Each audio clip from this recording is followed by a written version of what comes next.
Yo, yo, yo, yo, yo. What up, world? What up, fight fam? It's your boy Mac with Stay Ready Boxing TV coming at you with some news you can use and another boxing conversation because it's free smoke Friday. You know what I'm talking about? And you know who I got with me? The usual suspects, man. I got my boy Act Reacher and Rough House Boxing. You know, my road dogs. What up, fam? What it do, bro? You know what I'm saying? Hey, Man, I ain't had to get ready because I stay ready. You know what I'm saying? I already. You know what I'm talking about? That's how we do it around this piece. You know what I'm saying? You ain't got to get ready when you stay ready. You know what I'm talking about? Man. So what, man? What y'all got going on this Free Smoke Friday, man? We got fights up. Hey, what's up, ready? You must be on your Yeah, what's happening? man. Shakita in the building. Huh? Man, hey, Yeah. fuck. I'm in this thing. I'm in my break room at work. We ain't doing that. You know, we posted like a crackhead at the hood store. You know what I'm talking about? Oh, then we ain't going. Then look, then I know y'all ain't really doing that. Like them winos to be at the corner store over there off West Airport at the gas station. Hey, you know, I'm like a gas. You know, you know, we just we ain't got nothing going on. It's Free Smoke Friday. I heard all your coworkers Yeah, was yeah. there, man. I know they right here. Hold on, I'll show you. Hold on, look, Hey, they Shakita. eating. Hey, Ooh, you hey, on YouTube. yo, Shakita. Tell the cute when I said what it do, man. Wait. Uh-oh. This Uh-oh. is You get yeah. what past you know you married, man. Say what? Yes, I am.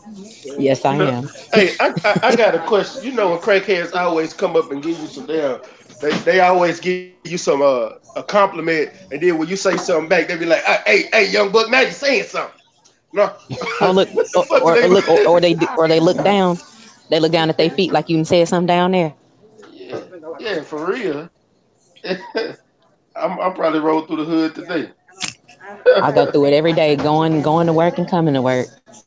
Hey, bro, how Oh come no. crackheads never give you anything that match, man? You have a crackhead run up on you, be like, "Hey, bro, I got this size 6 left Jordan and this size 10 flip flop, bro. What you gonna give me for them, bro? Come on, bro."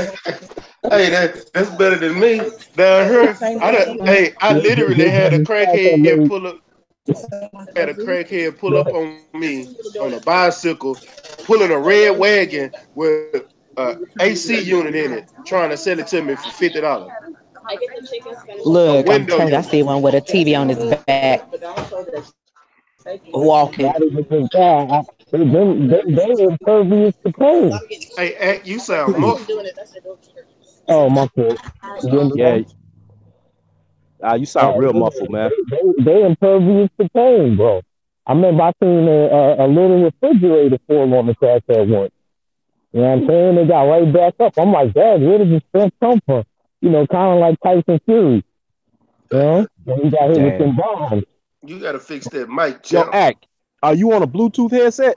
Gotta be. Yeah. That's Yeah, why. that's what it is. Cause you Yeah, sound real man. muffled. What's up with it, BBG and Thomas Moreland and KO in the chat? What's up with it, people? Man, What's up, y'all? What's happening, chat? what's happening? You know what I'm saying? You know I'm Crackheads. waiting on I'm gonna tell y'all 445. something. Crackheads are superheroes. I don't care what nobody say. If They y'all really don't believe are. me, how I've many? never. How many? Huh? I ain't I'm seen them telling die you. yet. I was just about to say that I ain't never seen a crackhead die, and they run fast. They got superpowers. They might lose all their teeth, but Bruh. they, But they they could got they they will kill a cheeseburger. what they got super strength. They got speed, and they don't die. I'm telling you, they superheroes on the cool. Computer, They don't start with them like the first cheeseburgers, view of man. ants and roaches. Don't start with them cheeseburgers, man. Huh? Yeah, I y'all got don't start with I that got Honduran the burger thing. I got the cheeseburgers cheese. Don't nobody want that burger, man. I'm gonna Y'all know tell I ain't you. got no sense. It's Friday. And you know, crackheads get uppity at the store now when you ain't got that I got change face. They start rolling their eyes and shit now when you just walk past them. These motherfuckers that got uppity at the store, I'm telling you. Yeah, they really I'm, do. I got so many. I got crackhead stories out the ass for y'all though. You know, I Yeah. used to hustle. I could tell you some of the craziest shit I'd have ever seen. Hey, so now we got politically correct crackheads. They sensitive. Oh man, Yes, very. them reform crackheads, the ones that annoy the shit out of me. And they are worse than a little bit. They want you to I actually swear. sit and actually listen to them say, give you they spiel. They don't want you to interrupt them. Yeah. Like, nah, man, I I'm ain't got it. I'm gonna tell you what though. Hey, let Judge Mathis tell it. The original crackheads came out of Detroit. You a crackhead. I know a crackhead when I see one. They gonna tell- That's what's up. oh man. Oh man. I'm gonna tell you what. Hey, damn, y'all quiet in the chat today. It's 4 people in there. Man, we gonna get to some boxing. We just joking. It's free smoke Friday. Anything goes, man. You know, we just trying to shoot the shit, see what's going on in the world today. You know what I'm talking about?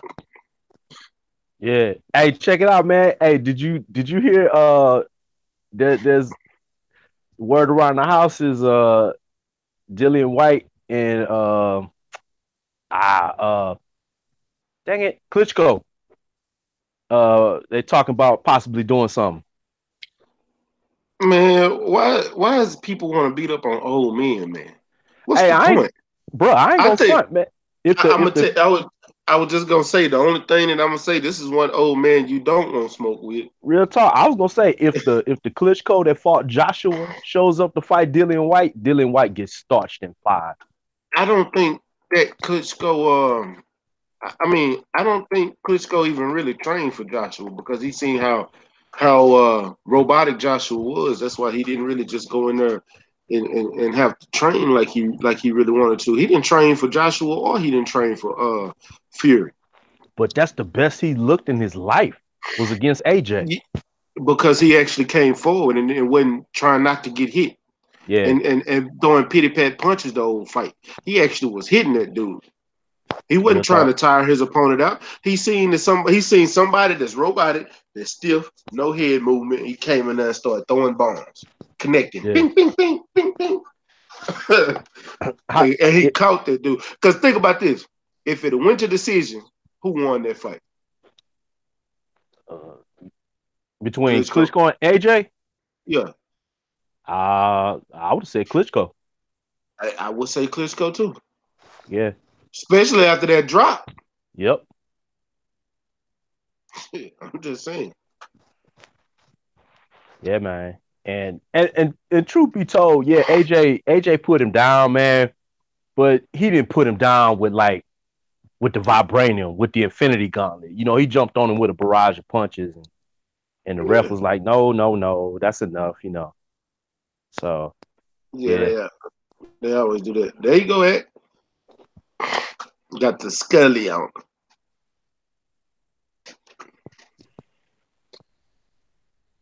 Shakita, what's going on over there at your job though? They, The ladies is at lunch right now. So, what's for lunch? we done had some meatloaf. Some got baked potatoes with barbecue, chicken, and hot links, some earls, and egg sausage, and just Motherfucker a said some. whole plethora They got of food. they got the Earls going though. On the baked potatoes. Ain't I nobody was like, mad at the Earls. I just need an Earl and a piece of bread and some barbecue sauce. I don't need a. You put the Earl in the microwave for all I care. Ain't nobody mad at you. What's up with it, Cali the Enigma? What's up, fam? Man, on this free smoke Friday, getting it in. What's going down? Man, I just I try to tell people I'm out to holler at Edge Note later, man. I told dude it was gonna be in Las Vegas, man. I've been reiterating that for the longest time. I told people, man, Vegas offered a blank check, man, that it was game set match. People are like, no, you don't know what you're talking about. No, Brooklyn stuck. I said, it ain't gonna be in Brooklyn, man. The fight was gonna be in Vegas. They wanted it to Oh, be in Vegas last time. I knew it. so so they so the fight is finalized. Oh, they already. The fight has basically been finalized, man. Fury and Wilder too. That's done. The location is finalized, man. Las Vegas. The fight's in Las Vegas, man. The fight is in Las Vegas. We just know the date hasn't been finalized yet. But like I said, I'm waiting to get the date. I'm gonna get that date early.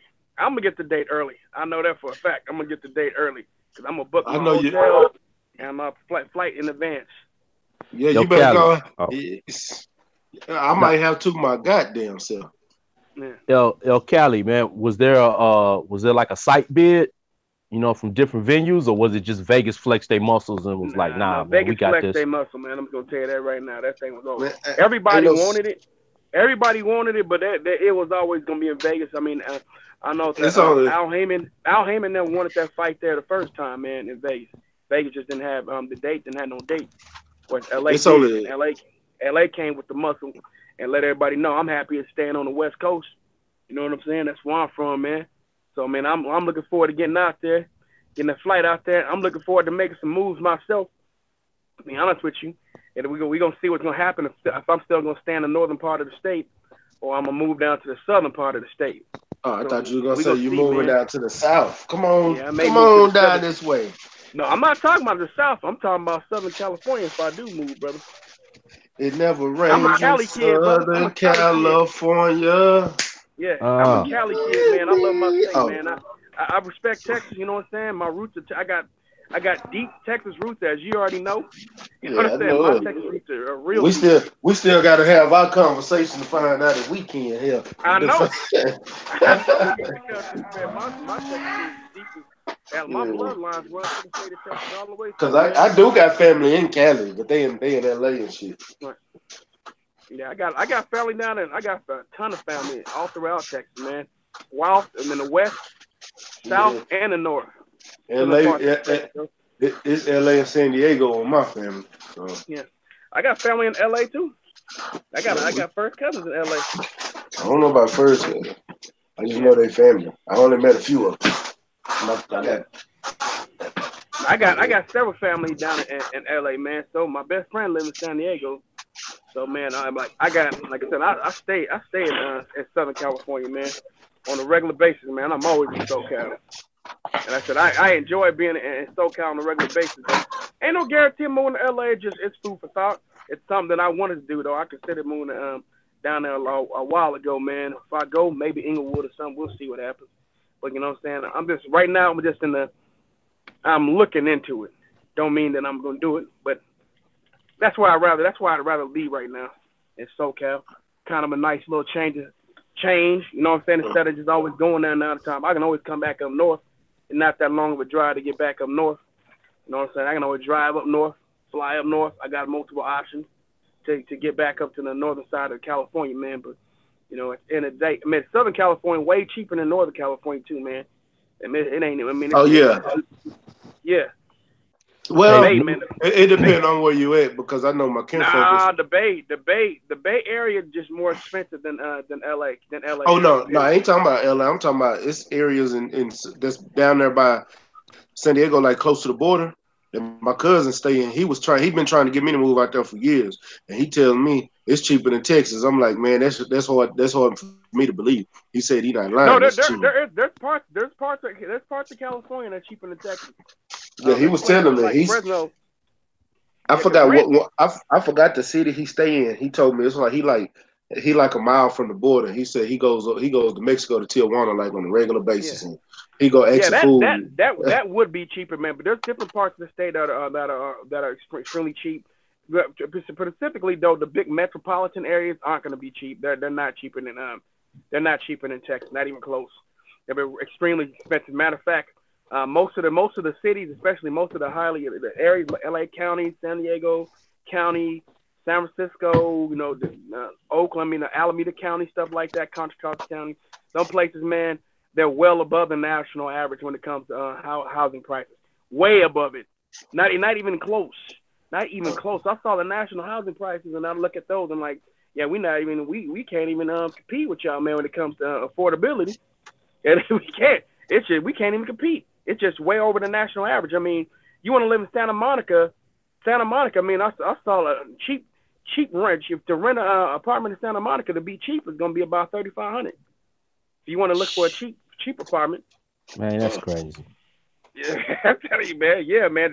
We used to They're making extremely New high York prices. look good, Kelly. San Francisco costs more than New York. Costs more to live in San Francisco than New York. I don't know about all that. I know that. You could actually check the median prices, man. San Francisco costs more than New LA. York is expensive. No, New York is expensive, but New York does not cost more than San Francisco. It does not. A pack of cigarettes is $15 in New York. It's $5 here in Texas. They're like that. They're like that here too, man. Because we got the cigarette taxes and stuff in the whole state. So they try to convince people, trying to make cigarettes so expensive that people won't buy them. So yeah, I'm glad I quit smoking. Fuck that. Yeah, they're trying to motivate people to quit here too. Just give me some with that. Like, yeah, but I'm telling you, I don't smoke. You, though, yeah, man, I don't smoke all the time, but I do like to indulge in you know what I'm saying, get in the sanctity of my own home, you know. Find me some good platinum kush, because that's my favorite. Platinum kush or the Hitman kush. Yeah, platinum or some Hitman. You know, every now and then I like that lemon berry, because the lemon berry is all right. You know, give me a sativa. You know, and I'm chilling, man. Yeah, but let me tell you this. I will puff on a cigar every now and then. Oh yeah, I got a couple of Cubans here at the house actually. But I'm gonna tell y'all this, man. For real, you guys will be surprised. You come to San Francisco, man. It's just outrageous, man. Plenty of places, man, work $5,000 in rent is considered cheap. Look, y'all, I gotta go. My bad. I don't mean to interrupt you, Callie, but I gotta go, y'all. I'm gonna have to check back with y'all in a little bit, okay? All right, Shakita, you have a good day today. All right. Take care, Shakita. See y'all. Bye-bye. Bye. Yeah, but plenty of places in San Francisco where $5,000 a month is considered cheap. I mean, they got rooms. They got rooms that go for $3,200. A room. Shit, no. San Francisco, so yeah, you run a room for $3,200. You're like, man, I could go buy a house somewhere. What was you? $3,200. I was gonna say, man. Yeah, man. I was in New York, late 2015. Last time I was there, you know, me and some of my partners were there on, you know, a little sightseeing trip. You know, we down in Manhattan, you know, Times Square, all of that stuff, man. And that night, I ran out of cigarettes. So I was like, yo, I'm gonna step off in this little store right here, little corner store, man. I'm gonna grab me some cigarettes, man. I went in there, got a pack of Newports. Yo, man, the dude rung him up and he was like, all right, yeah, that's gonna be like $13.97. And I was like, yeah, hey, bro, you can go ahead and put them back, man. That's what's up, man. 13. My nigga, I'm doing them for $5.75 here in Tennessee. You know what I'm saying? Yeah, but they're trying. And even in like New York, California, and a couple other states, they're trying to motivate people to stop buying cigarettes, man. You know what I mean? Because it's already illegal for you to smoke. And say you can't smoke at a bus stop. You can't smoke inside most places. Like you can't smoke inside of restaurants or bars or anything like that. So they're trying to make it. They're trying to convince people to stop smoking, huh? Hold on, you can't smoke at a bus stop. I say you're not lying, because in New York, like you really can't. Even if you go to the little shopping malls and things of that nature, man, they're not playing, man. You can't be smoking. It's crazy. It's crazy because that Manhattan tax will get you. You know what I mean? Where I'm from, that Manhattan tax is crazy, bro. Like that's why when he said that they a pack of cigarettes is like 13, he ain't lying. Might be more than that. Yeah, it probably is. That's been like 2 years ago. I just know. No, 3. It's been over 3 years ago. So, yeah, it probably is. Yeah, I'm telling you. They want you. Even here, they want you to quit smoking, man. That's what they're trying to do. So what they're gonna do? They're gonna keep driving. They're gonna keep taxing. They're gonna tax the crap out of you until you quit. They're gonna keep raising prices. I mean, cigarette cartons. We're talking about cartons now. Cartons are going for over $100+ dollars for a carton.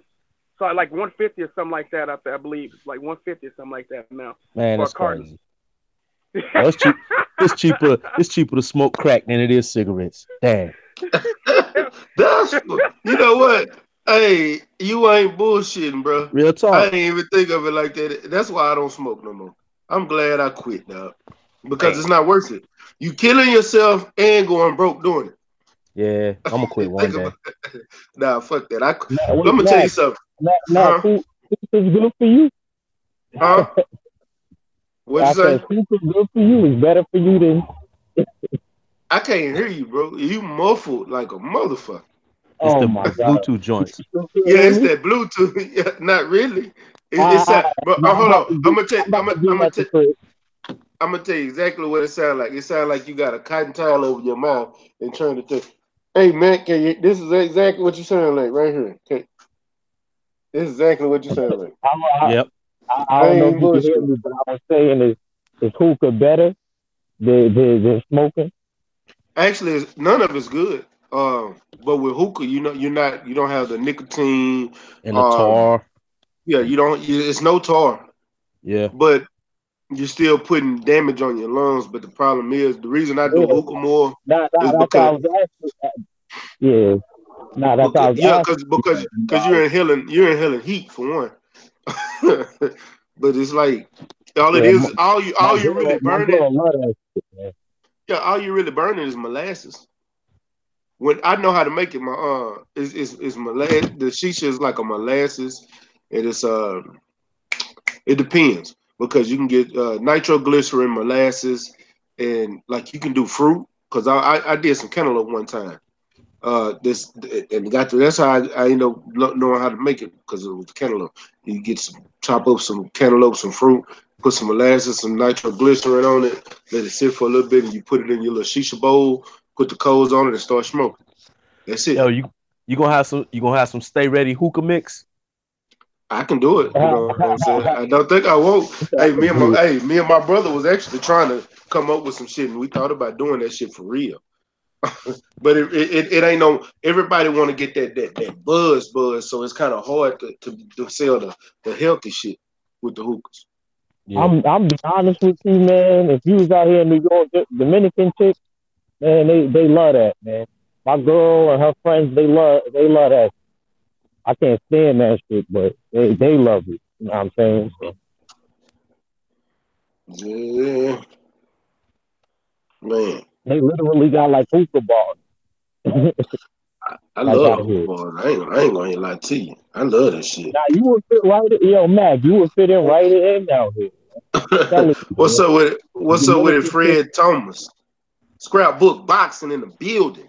The What's up with it, OG. scrapbook? Salute to the OG. Salute. Hey And Mac, LT, I did. Mac, Oh, I tell them they was. better subscribe to Scrapbook, bro.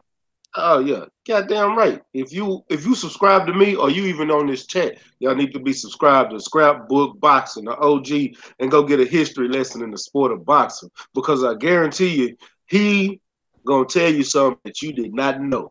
Even if you knew of the fighters, I bet you he gonna give you some information that was going on about the backstory, the politics, or something that was going on in their life that you didn't know. Just like Hurricane, that I found out he was telling stuff that wasn't even in the movie that was going Mm-hmm. on in his life, and that's why I love watching his fisticuff series. I'm telling you, go check out Scrapbook Boxing and be looking out for him, Blood Boxing, and also Kurt Sugar, Ringside Historians. It's gonna be coming soon, and I'm gonna be sitting there waiting on them, like I'm getting ready to watch Kung Fu Theater on a Saturday morning when I was 10 years old. I'm telling you, it's going down like 10 toes and shoe soles. You feel me?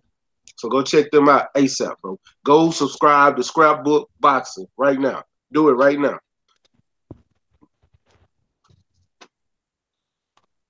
And but man, hey, so I ain't gonna even bring up the Caleb Plant and Oskatiki fight because we talked about that fight. We did talk about that fight. Devin Haney got a fight. I know he fighting an unknown commodity, but the dude is a knockout artist. But I'm gonna ask y'all this about that. Do you expect Devin Haney to go in here and make easy work of this cat, kind of like Demetrius Andre did Kunta Kinte, because he was a knockout artist as well? Or do y'all expect this to be a tough fight for Devin Haney? Because if Devin Haney eventually gonna have to take a step up fight. This is not a step up fight in my eye. but because I I don't agree. know the guy. Maybe they know more than we do. But if you go in here and make easy work of this guy, then it's gonna be my sentiments exactly. I need to see him in a tough, a tough matchup for him to step up and see what he gonna do against tougher opponents. If he go in there and make work of a tougher opponent, then I start like, yeah, he ready for some big fights. But until then, what's y'all thoughts on this fight coming up? Ordinarily, man, choosing between the better boxer and the dude that's just strictly got the knockout mo, I'm normally in most cases I would side with the guy that's the better boxer. I don't know a whole lot about the South African cat that Devin finna fight, and I was actually, before you dropped the link, man, I was getting ready to start pulling up some video and checking him out. But I'm gonna say Haney does what he normally does and outboxes this dude for so many rounds. And if he gets an opening, he may be able to put him down. But at the very least, he gonna box circles around him. Okay, what you think, Kelly? You there, Kelly? All right, Act. What you think? You there, Act? I guess it's just me and you, bro. I guess they got wrapped, bro. No, No, I'm no, no, looking. no, no. I'm here. I'm here. I gotta change my mic, man. I gotta give me a second, cause Yeah, you got. I don't. Yeah, I think that's I can hear me. Yeah, you got to change that mic. Hey, Kelly, Yeah. you there? But I ain't gonna lie to you. I do. I'm like you. I like to to go with the better boxer, but in Hmm. some cases, because of what I've seen boxers do in the past, certain fighters, that's why I Yeah. picked Povetkin versus Anthony Joshua. It wasn't Yeah. the fact that I knew Anthony Joshua was a better boxer all around, um, and that his height and reach advantage, but it was the fact that I've seen Povetkin get in there and clip fighters, because he had that power. It could have been the PED, which 9 times out of 10 it probably would. But if the guy really got the power, like FL Jogger, if he really got the power and goes in this fight,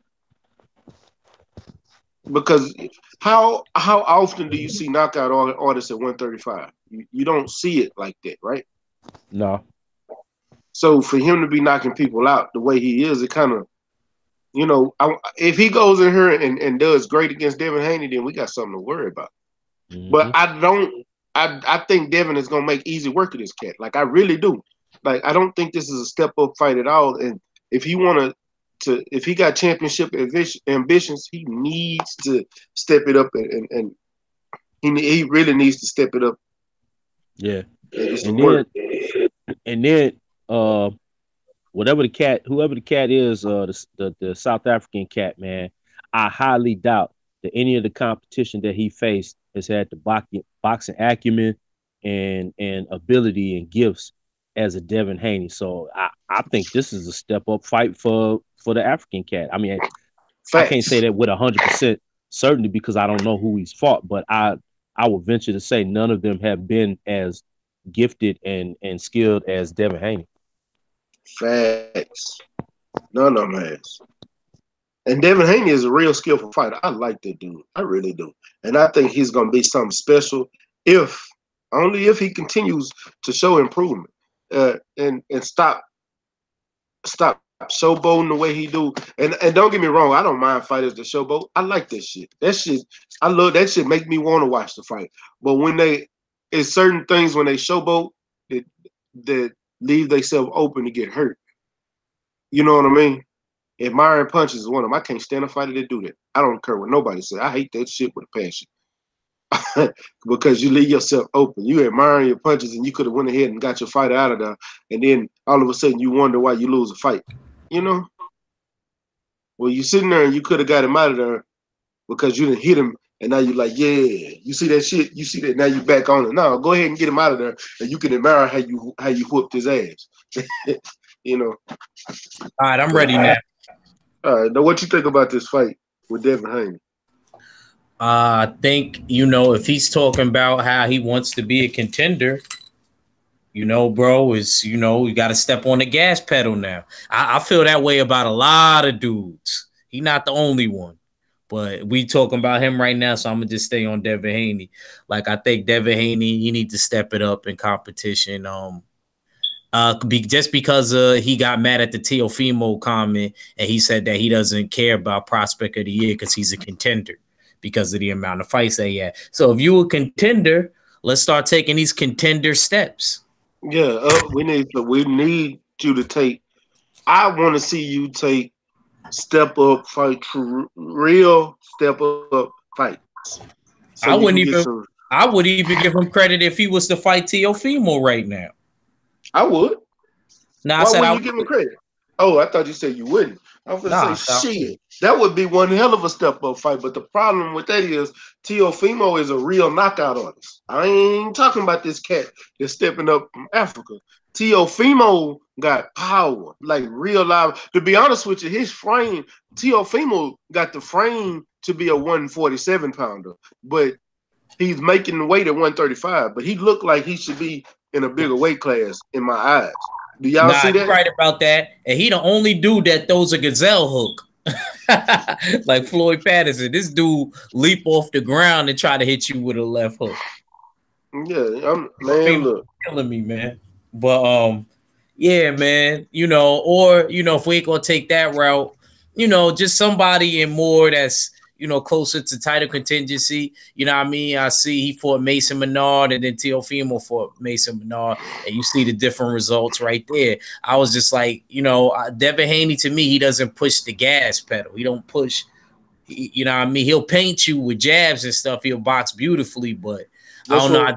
I That's just why think I like him. I don't think that I don't care what anybody says. There's like, grown man strength and all of that. I don't really, he could develop it if he's with the right coach, but I don't see him straying away from his dad or Floyd. So he's going to always be like a rat-tat-tat, Gohan type of fighter when he was younger, so I don't see him being a big puncher like Tank and Teofimo. You know what I mean? I just think that's we all ain't gonna be blessed with power. You know, Right. that's how I look at that. And you're right. We all not gonna be. And but see, that's the point. That's when you got great boxers. They don't always get the knockout, but they do what it takes to either get the stoppage or to win the fight by decision. Because you don't need knockout power to get stoppages. You know what I'm saying? All it takes is just somebody to go in there and just really handle their business and make their fighter look silly where they not throwing punches back because they hurting their opponent. Because they boxing beautiful. You know what I mean? But also, what do y'all think about this? The BBOC have called for some mandatories in England right now. Say what? Yeah, because you got this the British I forgot what belt it is. But they want Fury, who's the current holder of that belt, that title, that British title. They want him to fight Joe Joyce, and they want Bawasi to fight Liam Conroy. Now, it was some more mandatories I saw, but them were the only two that I really give a damn about. Because that Fury Joe Joyce, what do y'all think of that fight, and who do y'all think wins? Man, that's a tricky fight because Fury is more of the boxer. But in my opinion, he's trash. But then, He he's trash. I'm just say it. he keep You know what getting I'm saying? chances though. Yeah, he does. And you know what? I don't know if that's because of he's got that Fury name and Fury pedigree. Maybe that's it. I don't know. But on the flip side of that, Joe Joyce, strong fighter. You know what I'm saying? Good. Solid punching power. But he's slow as molasses in January, and he moves like he's walking through wet cement. So, you know what I'm saying? It's going to be a matter of, can Fury stay away from him and outpoint him, and can can Joe Joyce, find him? Can he get to him and touch him? So I think Joyce will probably touch him. I think Joyce would, but at the same time, Huey ain't. He only lost 2 fights, and all of them were by decision. He's never been knocked out. He only lost to Pulev and Parker. Yep. So then it's just a British title. It's all it is. But if he wins that put Joe Joyce in position to actually get a title if he wins that. But I don't really know who Fury beat outside of Britain, English fighters. Yeah, that's about it right there. Maybe a couple of Eastern European cats. Maybe. Yeah, maybe a couple, but I don't. Yeah. But, what you think, Ed? Oh, go ahead. Fight. Go ahead, Ed. I watched him fight before. I wasn't really that impressed by his boxing skills. And when he fought Joseph Parker on YouTube, it was cute. I do say cute. We can hear you a lot better, by the way. Yeah, I'm on my laptop now. Yeah, man. Roughouse be killing me, man. I'm just saying. What's the name? Yeah, I think that should be an interesting fight. I actually side with Joe Joyce, even though he is slow. God, that boy is. He's slow as ribbon cane syrup, boy. Man, look, hey, he is aggravatingly slow. Yo, for real. And I be wondering, and you know what? And I've had this guy on Instagram. I ain't gonna say his name.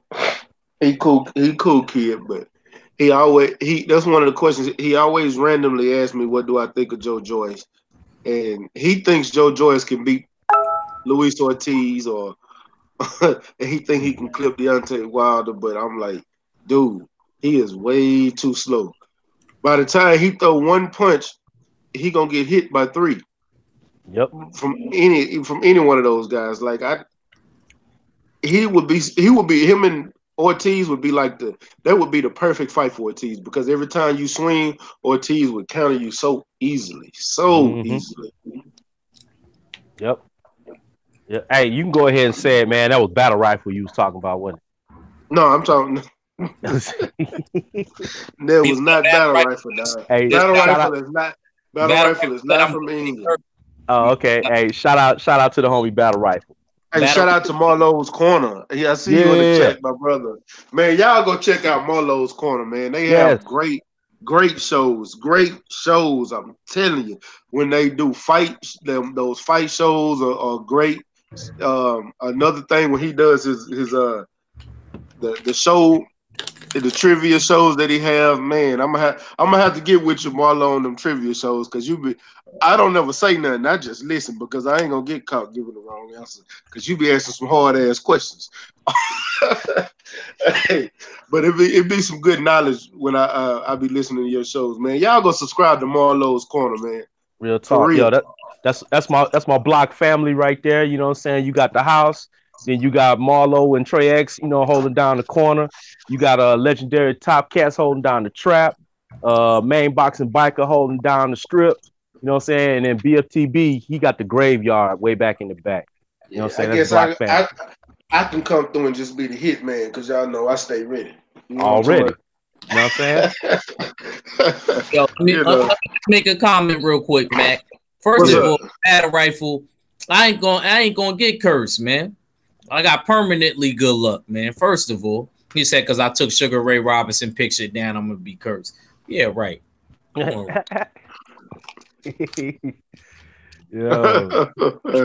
Oh man.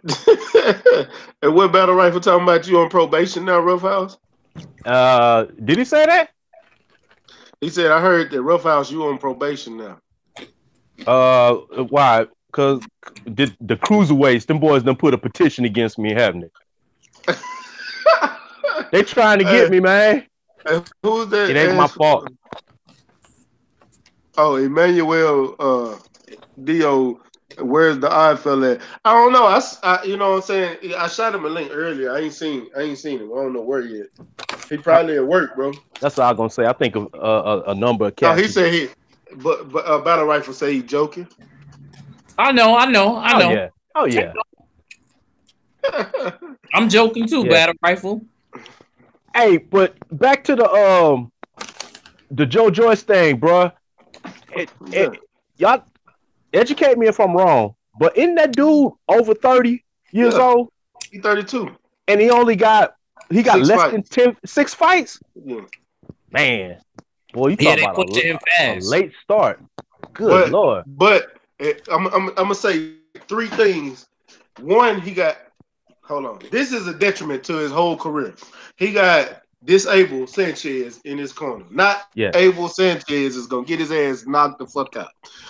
Two, he is on the fast track to become a champion, like a real life fast track at his old age. Not saying he just old. He actually in his prime, but started boxing in your prime. By the time you make it to become a champion, you're gonna be at the tail end of your prime, or you're gonna be coming out of your prime, and you're not gonna last in this fight. You looking to get paid real quick, and you gonna get your ass fucked up.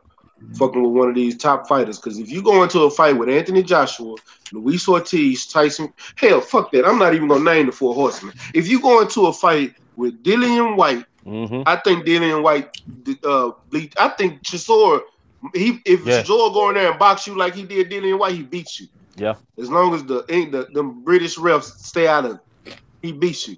Now you clip him, yeah, because he ain't got a chin to save his life, but the dude can box beautifully. And I think he can beat you. Joseph Parker. Boxes his face off. Joseph Parker got speed to be a heavyweight. Yeah, he do. Joseph Parker beats you. If you fight hell, Pulev might beat you. I don't like Pulev, but he might beat you. You got it's second to Jarrell Big Baby Miller destroys you. Bro, Povetkin smashes him. I'm not. That's I said I wasn't gonna be the top tier opponent. I ain't gonna even put him in there with no Povetkin. That's dangerous. Povetkin might kill him. He too slow. He too slow. That's a short version of Draco versus a Joe slow ass big titty Joe Joyce. Real talk. You know he gonna be on that juicy juice too. He ain't gotta be. Man. He don't need no juice to beat his slow ass. Nah. Hey, so are we in agreement that with Joe Joyce and Huey Fury, that Joe Joyce, this is gonna be a struggle, somewhat of a struggle for Joe Joyce? I do agree. But okay. I think he can clip him. I think he can clip him. Yes, he can. Yeah, I think so too. So it's official. I told you that Joe Joyce fucking duck was gonna duck Luis Ortiz. The motherfucker went there. I'm sorry, man. It's not official. What we talking about is the BBOC because of the British heavyweight title right now. They're mandating Huey Fury and Joe Joyce fight right now. Oh, that's who we gonna fight. That's who we gonna fight. Yeah, because they it's can for make the British that fight title. too. That's a Frank Warren thing. So my guess is that fight will happen, and Joe Joyce versus PBC versus Frank. That fight's gonna happen, man. That fight's gonna happen, in my opinion. That you'll have Joe Joyce in it, because it'll give him a reason. It'll give him a reason to duck Luis Ortiz, man. It'll give him a reason after he called him out. People are like, oh, I had no choice. I mean, I was ordered to fight. Watch. I'm with Callie on that. Hey, who just jumped in and jumped out? It was one of them ones. I'm with Callie on that. I'm with Callie on that. Yeah. Because you know what's coming, man. You could have pulled Ortiz. That's the whole shit that they be doing in boxing, man. You know what I'm saying? It's sad, man. It's this garbage crap that continues to go on. But this dude, how you gonna call somebody out and then make an excuse of why you gonna duck him, man? It makes no sense. I mean, if you want to fight, you say you're gonna call him out, you're supposed to want smoke. Either you want smoke or you do not want smoke. Don't pretend like you want smoke and then go silent. I don't understand this whole new thing in boxing where dudes pretend like they want to fight some dude, then when they get called on their bluff, they go silent. Yeah, go ahead. Couldn't do that shit with Candy, man. You say his name 5 times, it was a Rizzy. You eating some candy, ain't you? Because you smacking your ass.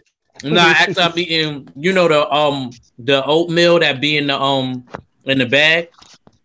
Yeah. Yeah, I heard Terrence Howard's gonna be the new Candyman. That's what I heard. I hope For not. real? I fucking hope not. Ain't nobody. They're rebooting it. Hey, They're yo, rebooting man, it. Oh man. man, Yeah, that's no, exactly. man. Hey man. Man. Hey, Hey, man, you ain't gotta Man. put that honey on me, man. hey, skinny man, skinny. Hold on, skinny man. Say my name again, skinny man. Say it 2 more times, Hold skinny on. man. Here come. Hey, Skinny man, tell me you didn't flush this down the toilet, Skinny man. Skinny. Skinny, tell me you didn't just do this, Skinny. Tell me it dropped out your pocket, Skinny. Oh. That'd be hilarious. He's like, man, you know, just don't keep calling my name. You know, I'm gonna have to kill that man. You know, man, would you stop calling me, man? You know, you keep saying my name, I'm gonna have to hook you, man. Just like Candy, man. You know me, how we doing, man, in the hood, man. Hey, you know who niggas keep you calling know you, who man, you gotta go deal with him. you know who would What? play a good ass Candy man? Oh. You remember the dude in Black Panther that was the leader of the Q Dogs? Oh, you The talk about some with the dude with the gorilla gorillas? cat? Yeah. Yeah. I think Yeah, he'd play a good he's ass scary Candy as fuck. man. Right. Hey, Yo, I ain't gonna, I Mac, tell you the nun. who. You Yo, still got I'm gonna go. tell you who I would like to see play Candyman, and I don't know why, but for some reason I think Ving Rhames would have been a dope Candyman. I can't after Holiday Heart. I can't. Yo, Oh man. That's what I call Jesse Hart, right? Yeah, Yeah, fruit. that's his You mean nickname. fruit veins? Excuse me. I mean Ving Rhames. That dude, bro. I don't want to see him in nothing else, man. Yeah, after that messed me up, man. You know Man, what? Baby Boy. It was. I was proud of him in Baby Boy. I was proud of him in Baby I, Boy. Then all of a sudden he turned into this other thing, man. I can't. But you know when he did before he did Holiday Heart, he was in a bunch of B-rated movies, bro. yeah. The only big movie he was in was a movie that really pissed me the fuck off, and I can't watch that movie to this day. What, you talking about Pulp Fiction? Nah, you talking about don't say it. I'm not. Don't.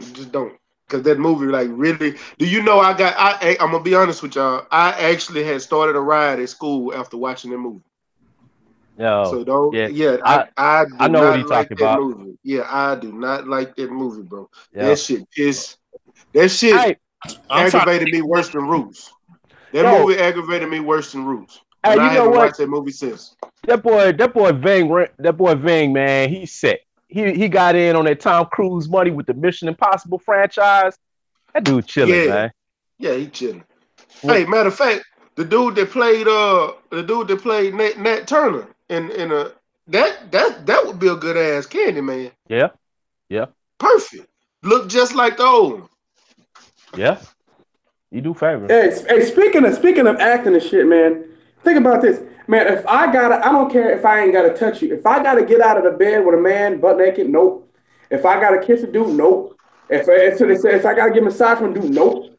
Anything that involves me that's suspect with a dude, I ain't doing it. So I guess I ain't gonna be an actor, man. That's what I'm saying, man. I guess I'm not an actor. Fact. Hey, one of them ones. One of them ones. Fellas, what's going on? What's going on, my brother? What it do? Salute to my brother Ack, the man at Rough House with the beef. What's it, Ack? Beef lo mein, bro. Beef lo. Yeah. Yeah, you don't know. Yeah, and of course, Kelly. Hey, what you think about the BBC mandating Huey Fury and Joe Joyce? Yeah, well, to be honest with you, I don't know much about Huey Fury, but I can tell you a thing or two about Joe Joyce. I don't understand why people like this guy. Joe.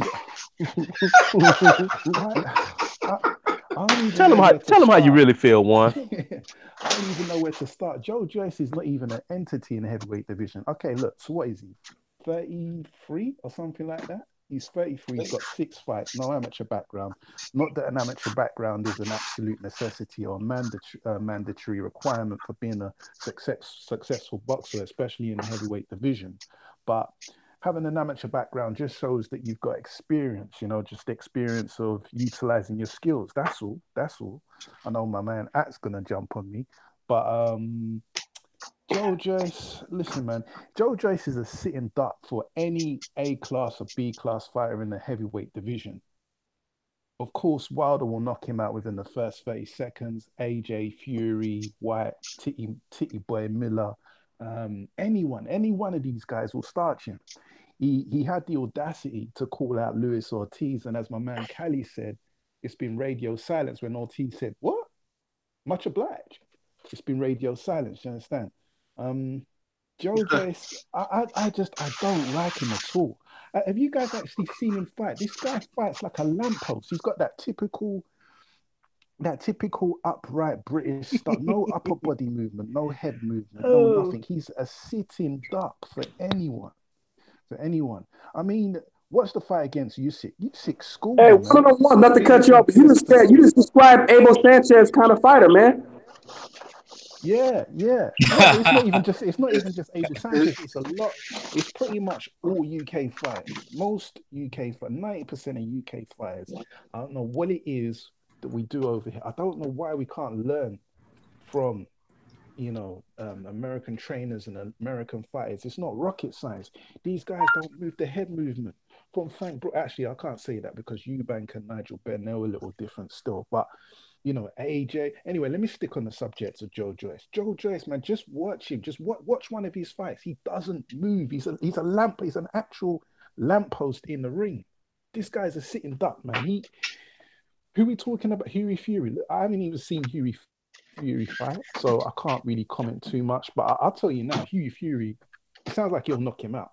F.A. Jagbar will knock him. Anyone will knock this guy out, man. And I mean anyone. I mean, even my UK people, my man Beats keeps bigging him up. I'm like, Beats, man, nah. Joe Joyce is not good, man. Trust me, he's not good. I've seen him fight, and he's just not good. And I don't even think it's an experience thing. I don't think it's nothing like that. He's just not a good fighter. He stands upright, and he gets tagged all the time. You understand? That's my take on Joe Joyce. I don't know Fury, but I'm taking Fury without even seeing. I'm gonna be honest with you. I think he can beat Huey, but Huey is a better boxer. And if Huey go in there with a game plan of boxing, he'll destroy Joe Joyce. Easily. Easy work. Because Huey can box, but he got outboxed by Pulev badly. Yeah, I agree with you, bro. Huey Fury. Oh, Huey Fury. Yeah. Okay. Well, I don't know, so I don't know how it goes. But I'm telling you, this Joe Joyce, man, and the moment he steps up, he's getting knocked out, or at the bare minimum, he's losing. This guy, he can't. It's not that he can't fight. He's just he's a sitting duck. He just stands upright. He did like no upper body movement. He's like an actual lamppost, man. I don't know why people are giving him kudos. Like I just don't get it. I don't get it, man. I've seen about 3 of his fights, and he does the same thing all the time. And I can't see him improving either. He's not going to improve. What's he going to do? Like, he looks like a doofus. Hey, Marlowe's Corner got a question. He says, who do you got one of them ones, Roberto Duran or Sweet Pea? I've got to go with Sweet Pea, man. I've got to go with Sweet Pea. What about the channel? Who do y'all got? A Roberto Duran or Sweet Pea? I got Sweet Pea. I don't think Duran will be able to really land anything clean and flush. Man, Sweet Pea was a defensive wizard, defensive master. So I think Duran will spend all his time chasing Sweet Pea around the ring. And then he get frustrated, and then you say, no mas, and you walk off. You ain't lying. Sweet Pea would be laughing while he was doing it, too. He had that little grin on his face. He likes to clown around in the ring. I believe that Sweet Pea would just pick him off like he usually does. He'll fight on the back foot, lateral. He'll fight laterally, and and he'll just pick him off, frustrate him. He knows exactly what to do with Duran. I don't think it'll be an easy fight, but I just think it'll be a classic Sweet Pea fight where he fights on the back foot and just picks him off one by one. It'll be a it would go 12 rounds, and Sweet Pea would win on points. I don't think he'd get the knockout. But then again, Sweet Pea, he does, you know, he can. I've seen him fight in the pocket, but I don't think he would employ that. I don't think he'd fight in the pocket too much. I think he would just pick him off with lateral movements, typically like he usually does. Or used to do. Kelly, you there? He said it worked. I'm gonna say this. I think I'm here, man. I was just talking to Edno, man. Basically. Yo, man, where he at? Where he at, Cali? He be killing me. You want him a link? You want to send him a post? Is there a link? Please. Yeah, send him the link. The link is actually in the chat. That's your boy right there, isn't it? Yo, one of them ones. I really want you to show him a real UK perspective. That's why. Yeah, send him a link. Send him a link, Kelly. Send him a link. It's in the chat.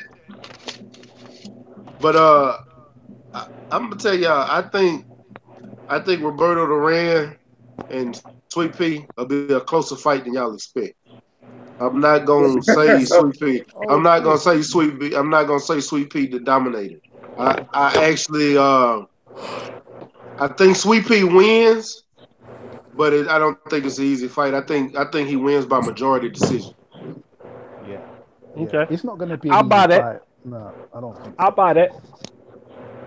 But I just think that Styles makes fights, and Sweet Pea is an expert defensive fighter, and I'm just speaking logically. But you know, in boxing, anything can happen. Do you know what I'm saying? You know, he could get knocked out. That is what it is. But Styles makes fights, and I just think Sweet Pea being the master of the defensive lateral style, yeah, I just think he gets him. But it's not going to be easy by no chance. No. And you look at the second Sugar Ray versus Duran fight, man.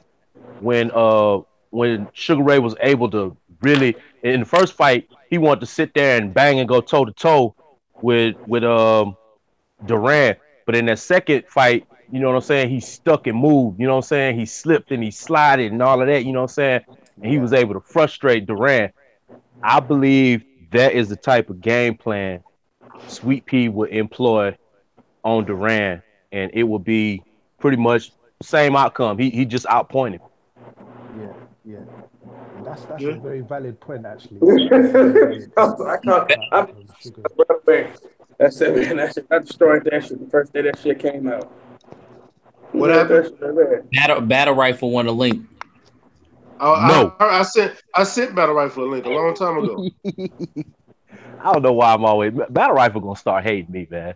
But he's just like that little cousin that you always pick on and mess with. Yeah, word. You know what I'm saying? Right. Battle Rifle the homie, man. Yeah, I got mad love for Battle Rifle though. Yeah. They'll go that boy. Seems like he's about 14, 15 years old, man. I seen his picture, man. I seen him live before.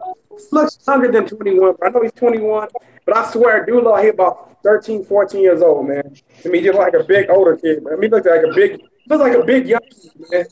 So I'm gonna ask y'all this real quick. I don't hate you, Roughhouse. You just go ahead. I don't hate you, Roughhouse.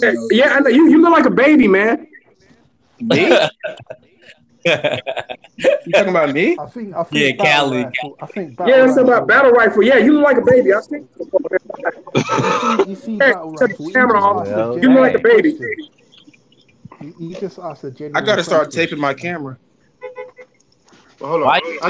I got a question for y'all. Since he threw out a hypothetical, I got a hypothetical. So who do y'all take in a match versus Hector Camacho, Macho Camacho, and Diego Corrales? Hector Camacho, man. Camacho. And I'm not just saying that because I'm from New York. I like Macho Camacho too, but I just wanted to know y'all opinion. Yeah. Who win that fight and why? It would still be competitive. Power, man, all that shit, man. The speed, reflexes, power, man. Footwork. Everything's side. You breaking up, Kelly? I said speed, reflexes, power, just pure out, flat out athleticism is all on Macho Man's side, man. It just, I mean, it'll look. I think it'll look not quite as bad, but somewhat similar to what Floyd did to him. But see, here's the thing: Diego Corrales was more of a knockout artist than Hector Camacho. Yeah, I mean, But I know that. I know that, but Diego Corrales didn't move his head either. He didn't move his head. He did. Off on him. The biggest thing about Diego Corrales is that he fought below his height. He didn't fight like somebody who was his height at lightweight, or or coming up to his actual weight, because the guy was kind of big for his class, but he fought like he almost. Actually, Battle Rifle is right. He fought like Robert Easton. Yeah, I was just thinking that. I was just going to say that. He fought like Robert Easton, but he had real skills on fighting on the inside. Well, he could actually short his arm. Go ahead. I actually think Robert Easter is better at fighting tall than Diego Corrales. Diego Corrales can actually get inside extremely good. The only thing is when it comes to with a big tier fight, he has a habit of abandoning his jab, which is why Mayweather was able to tee off on him so easily. He just abandoned his jab. And then the only time he actually throws when Mayweather got to the ropes, which is the biggest, I mean, it was the wrong game plan from the start. You should have never fought that way.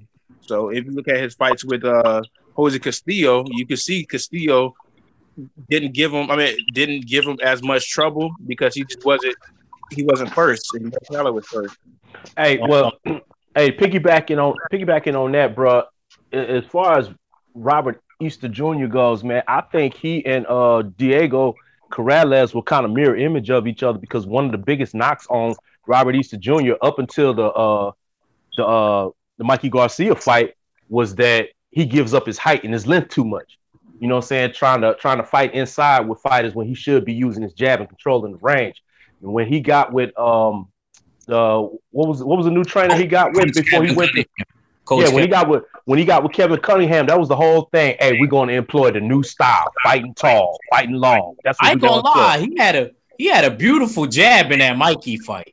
Yeah, in the beginning. Oh, goodness, when he used it, he got a beautiful jab. In the beginning, I think a more accurate description of somebody just giving up their height is somebody like Brandon Figueroa, who fights at I think he fights at 126, and he gives up his height a lot. He's actually 5'8", so he's probably taller than Omar Figueroa. I think he is taller than Omar Figueroa, so he fights below his heights. Omar Figueroa, beast. What do y'all think about Fabian Madonna? I think, I was watching him spar Mikey. I'm telling you, he was giving Mikey work. Hey, Mikey over there talking like Earl Spence gonna be easy work. I can't wait till that fight. What's up, PK? You quiet over there in the cut. I see you, bro. What's going on, man? I was just waiting for my turn, dude. How y'all doing, man? What's going on? PK, Pig Suey. What's up? Yes, sir. Woo Pig Suey, man. How y'all doing? Slow boogie, man. Hell yeah.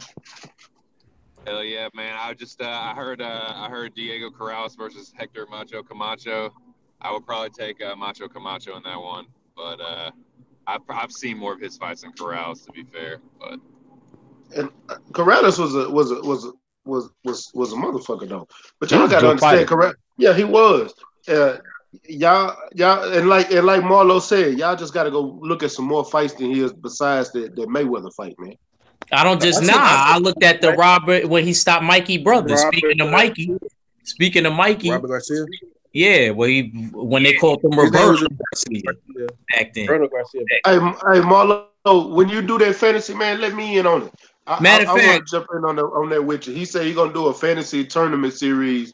Man, I want to do something like that with weight classes, each weight class, and we can do something like this. Can I ask y'all something? This is a match I always wanted to see. Who y'all got, Michael Buffer or Jimmy Lennon Jr.? I got Jimmy Lennon Jr. by knockout. I got Michael. I got Jimmy Lennon Jr. Let's get ready to rumble. Michael would just take off your ears, man, with that, that voice. Michael Buffer looked soft. Jimmy Lennon looked like he had to, like he had to get it in. No, Yeah, but hold on. But Michael Buffer been hanging with Eddie Hearn, man. So Jimmy Lennon by my Yeah, I was gonna say, Jimmy Lennon Jr. man, because Michael Buffer, man, didn't he have like throat cancer or something like that back in the day? yeah, Or he hit him in the throat. It would have been over. he hit him in the throat with the microphone. Down goes Buffer. Done deal, man. Hey PK, I'm By not trying to. stoppage. Hey PK, I'm not trying to say nothing about like some UFC fan, but it was. I remember there was a UFC forum based thing where I go on. I think it's called the Fight God or Fight Strategy or something like that. And on a forum, they made a page where a thread was what they call a forum, and they said Bruce Buffer was way better than Michael Buffer. I'm like, are you guys high? They added a mind. They added. I'm not gonna lie to you. That's one thing boxing we gonna always have. Oh, no offense, PK. No, it's Don't cool, lie. man. And it's just when Jimmy Lennon and Michael Buffer, God forbid, pass, I'm gonna be devastated. I'll tell you this though, you do not, and it's just a preference thing. I like Bruce Buffer because I've been more accustomed to his he's developed, and I've been watching a lot of the old UFC fights, and he's developed a nice rhythm in his stuff, and I just like that style. But Michael Buffer's voice is unmistakable. But I'll tell you this though, you do not want to throw Bruce Buffer in the mix with who would win between all those, because I'll tell you this, Bruce Buffer would smoke all of them in a in a fight. Yeah, right. Bruce Buffer is the third degree. You are crazy. Bruce Buffer is probably the biggest of the bunch. Hey, he is the biggest. He is. Bruce Buffer used to be a kickboxer, and he's a third degree black belt, man. So he really, no joke, man. Bruce Buffer would smoke Michael Buffer in a fight. I'll tell you that 100%. I got money on that. Who's the elder? Who's the elder? I'm not sure. I think they're half brothers. But yeah, I would definitely take Bruce in that one. I mean, I like his charisma too. It's just I don't see him better as an announcer than the Michael Buffer. Hey, yeah. Michael Buffer ain't better than Jimmy Lennon Jr. Jimmy Lennon Jr. will have you ready to fight anybody after he announces you. I think Michael Buffer, WBC, WBA, unified. Because Michael Buffer actually takes the time out of his day to actually talk with the fighters and be like, "Hey, how do I pronounce your name?" He doesn't pronounce your name wrong almost any scenario. What do you mean? Jimmy Lennon does that too. Just Jimmy got some. Can say it in French. Hold on. Just got news. Billy Joe Saunders is in negotiations with Triple G's team as we speak. Yeah, I heard that earlier, man. That they're trying to overpay Triple G, but Triple G also got offered a multi-fight deal with Al Heyman. So who knows where Triple G's going? A multi-million-dollar multi-fight deal by PBC.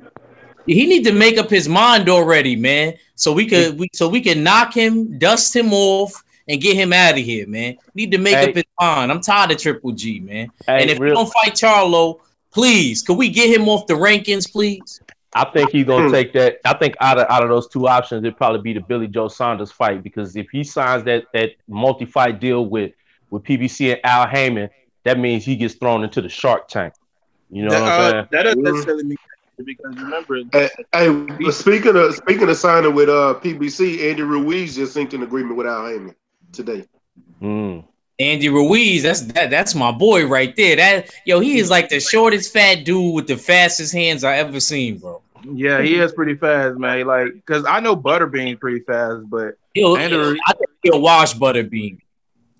Butterbean, Big Baby Miller. Who y'all got? Oh, Butterbean. I got Butterbean. I'll probably pick Miller, just for the simple fact that Butterbean. No, I'm serious. Butterbean would fall on Big Baby Miller. He's one guy that can splash and smash Big Baby Miller by sitting on him. Big Baby Miller, he won't be able to get up off the mat, man. As he sat on. It's not even a debate about who is better, because Butterbean actually had skills and he was a harder puncher. But the thing is, Jarrell Miller's uppercuts are on a whole nother level, and I think he would just cut up. What was his real name? I forget his real name. His name is Eric. Eric. I think like Eric Mesh or something like that. I forgot. Yeah, last name. Yeah, he was like over 300 pounds. So I think his uppercuts were just 400 pounds, bro. 400. God damn. Man, Yeah. He's still Yeah. alive. A fight between Butterbean and Big Baby. There wouldn't be that size differential, you know what I'm saying, mismatch on the part of Big Baby. So Big Baby's normally the one laying all that half a ton on his opponent, but this time he gets 3/4 of a ton laid on him. We'll see how he He deals with that. outweighed about 100 pounds, bro. What's up? He outweighed Big Baby Miller by 100 pounds. Yeah, you know what I'm saying? So Big Baby gets that laying on him for a change. And we see how he deals with the bigger man laying on him. Also, you got to understand this. Butterbean used to take some mean ass punches, and he's still coming. And eat them, bruh. Yeah, eat them. And we gotta remember. I agree with Mac on that. To add on to what Mac just said, we gotta remember, Big Baby Miller, he ain't a hard puncher like that. Right. I will say this. He got to put them together to get you out of there. And then Big Baby Miller, he takes punches when he throw them uppercuts too. And you're not finna just sit and take no Butterbean punch. I don't care who you is. You're not just finna sit there and take no clean ass hook from Butterbean. Right. You throw them wide ass hooks. We have to be fair. Butterbean has. We are gonna be fair. Yeah, he has lost, but you is not finna sit there and take them wide ass hooks from Butterbean. Oh damn! Rap. Everybody got rap. Besides Good you, PK. God. Holy shit, man. Yeah. Dude, that's a fucking ultimate rapture. Holy shit. He ain't bullshit. It just went down through there like a motherfucker. What I was trying to say was Butterbean has lost to people with really like bad records. So I mean, it's not out of the question that he could beat him, but it's just that it's kind of early. And Butterbean was never just the best thing smoking. He was just a knockout artist he got beat up. He got beat up too. If he ever went in there with somebody that could fight and not get hit by him, guess what? That fighter was gonna win every time because Butterbean wasn't nothing but a hard ass puncher. And let me add on too. I also believe that if Big Baby Miller stepped up in competition, he wasn't trying to pick and choose. He would have lost too by now. I just got. Yeah, who do you think he would? 100, man. Who do I think he would have lost to? Louis King Kong Ortiz, definitely. He might have lost to Joe Joyce. Hell no, I'm not. I'm never gonna say no shit like that. Nope. You gotta go get me. Them words ain't coming out of my mouth. I say personally, the people he would definitely lose to is AJ. He would definitely lose to Wilder. But the people I think that he could give a good fight. I think he could actually give Luis Ortiz a good fight and Dillian White. But just to give him a good fight, Battle Rifle, would you pick him to win in the Louis King Kong Ortiz? I would pick him to win against White, but not against Ortiz. Okay, I agree with you with that. I can agree with you on that. But do you pick him to win against somebody like Povetkin? Big Baby Miller. I actually pick Baby Miller to win against Povetkin. It's Povetkin. Well, Povetkin. Do you think he gonna win? That's hard. What would you pick? Exactly. Me, I pick Povetkin, but the thing is, Povetkin's gonna launch in and throw them hook. He's launching in with that hook, and you gonna get caught. And the thing is can Big Baby come back from getting hurt? Because he's gonna get hurt, he's gonna get dazed, and is he gonna be able to take those punches? Is he gonna be able to counter from the punches? Because all he gotta do to sit there and win is wait, be patient. Man, but Big Baby Miller's not that type of fighter. Big Baby Miller's the type to go in, and when you go in on a fighter like that, you're gonna get clipped more often than none. Bro, Big Baby has skills though. What heavyweight do you see that? Anthony Joshua had a pretty big size advantage over Big Baby Miller. Big Baby Miller and Povetkin are going to be pretty similar in size when they stand apart from each other. So I think Povetkin is a better overall, has more skills than Big Baby Miller by far. I mean, he's obviously not the same Povetkin that fought Takum. I think he's clearly off the sauce now, but I like Povetkin against Big Baby Miller myself. I actually don't think Big Baby Miller's skills are that bad. He actually has really great offense.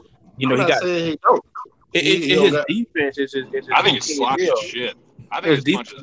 I think Big Baby Miller's sloppy as shit. Who y'all got? Cali and one of them ones. What y'all got?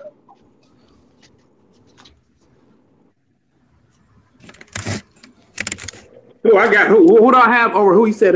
Big Baby Miller and Sorry, what was that? Alexander Povetkin. I got Big Baby Miller whooped. Povetkin's old man right now, man. Big Baby Miller whooped Povetkin's ass right now. He's still a good technical fighter though. Nah, he too slow, man. Too slow. Don't have no stamina, bro. Too slow. Don't have no stamina. If he can't, That I agree on. He got like three. He got about 3 rounds to get Big Baby Miller out of there. If he can't do it, he gonna gas out. And Big Baby Miller gonna lean all over his ass anyway, so he ain't gonna get a chance to really. Hey, I will say one thing about Povetkin. He does have he does gas a lot, but the thing is, he is probably the best fighter today that can overcome height. I agree. He knows how to throw them anchor hooks between them shots. Beautiful. He's probably the best. I'm saying better. He can, but as you can see, without the juice, he has no stamina, man. That's a big deal, man. Nah, he was straight. He was straight at cruiserweight, bro. So he was straight. Hey, Mark Wonderlick said, "I'm white and I always bet on black." Utah in the building. Oh man, salute. That's my man right there. Salute, Mark. He said D-Lo 404 boxer say anybody's an upgrade for Miller, and he's right because he ain't fighting nobody. What you got? One of them one. I've got a matchup for you fellas. Reggie Johnson. Let me think. Reggie Johnson and Canelo at middleweight. Reggie, how you see that fight going down? Wait, you're doing a hypothetical matchup? One? Yeah. Just hypothetical, yeah. Reggie Johnson versus Canelo Alvarez at 154? Yeah. I'm taking Reggie Johnson all day, every day. I don't know. Yeah, I'm kind of tricky one, isn't it? Yeah. Did Reggie Johnson fight at 154? It's a tricky one. You said did he fight at what? Reggie Johnson, he's the one. No, he said at middleweight, right? Yeah, middleweight. He was a middleweight though. Middleweight. You guys, not to change the subject real quick. I just thought about something that you guys were talking about Big Baby Miller and Ortiz. Big Baby Miller said in order to fight Luis Ortiz, he'd have to be guaranteed $10 million. So that's everything you need to know about. So how much is he promised for Joshua then? What does he think he's getting? That fight is done. The AJ Luis Ortiz fight is just done, man. It's done. It's a done deal. That fight gonna happen. It is. Who? Yep. And that's like I said. Just hold on. That's basically done, bro. You say what fight is done? Oh damn! What the fuck the rapture? God damn! I was trying to hear what the hell he's. What did he say, PK? Did he say AJ versus Ortiz? If he said that, then my God. I don't know if that's what it was, but I thought I might have heard that. Yeah. What did you say, bro? Because this rapture shit just pissed me off. What did you say? I said the Miller AJ fight is basically done, man. The Big Baby Miller AJ fight. Yep. Okay, boy, I thought you said I don't know why Ortiz AJ was running through my head. I thought I heard him. Nah, this is coming from a UK source. I heard it. I watched talk, but I heard it from a UK source that fight was basically all but done. Hold on. When you say done, do you mean like finalized or it's not gonna happen? It's basically just fine tuning the paperwork, man. It's basically done, man. Big who? Which fight? Who? It's gonna be Miller versus Joshua in Madison Square Garden. Oh, okay. Hey fellas. Hey, back to that Reggie Johnson. Reggie, let me just give you. I just want to say that I know Reggie Johnson. I remember when he got his ass whooped by James Toney and when he got his ass whooped by Roy Jones. Say it like that, man. But when he fought James Toney, that was a close fight. But when he fought Roy Jones beat the hell out of him. But when he fought Steve Collins and won that WBA title, that was a hell of a fight, bro. Yeah, it was. I like Reggie Johnson is a good boxer, and I think he's a better boxer than most of the middleweights now. He just couldn't really win the big fights back then, like that unification fight with Roy Jones. That was a dangerous fight. Yeah, you also lost to Tarver as well. Man, that fight was tough, but he barely lost that fight. Yeah. You could actually say he won, but politics say other. We ain't gonna get into that. But you know that was a good fight.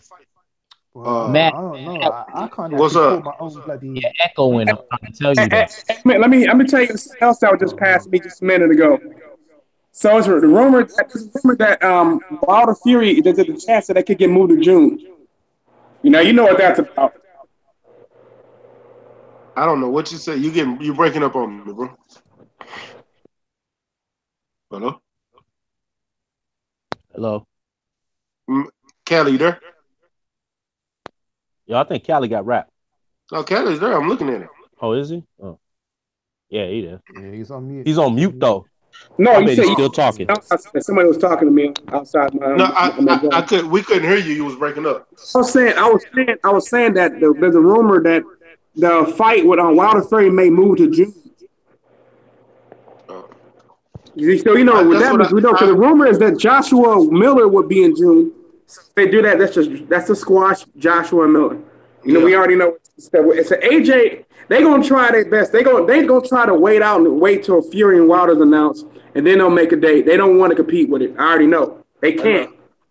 Really, to be honest with you, they can't put it on pay-per-view because if they put it in the same month, Yeah, it's probably gonna be on the zone, but it'll probably be on the zone. But they were smart. They would try to put it on Showtime, man, so people can actually see it if they were wise.